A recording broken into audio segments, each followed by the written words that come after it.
In this AlignMix video, you will learn how to delete your regions from your AlignMix files. To open up a region view, you simply click here on the plus button and then click on Regions.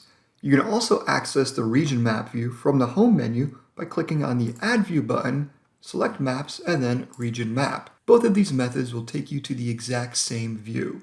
So let's close down that second tab. And now, to delete a region, you simply right-click on that region to pull up the radio tool, and then you click on the delete button, and that will delete that region.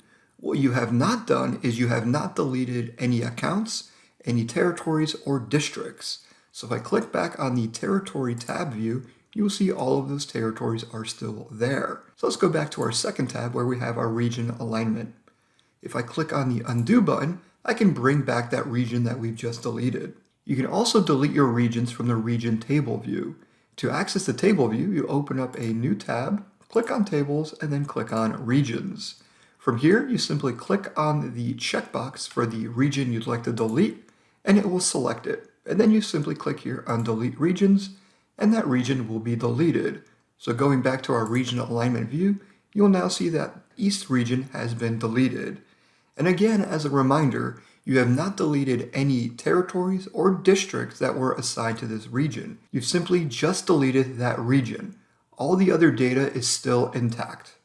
And there you go. You've just learned how to delete regions in AlignMix.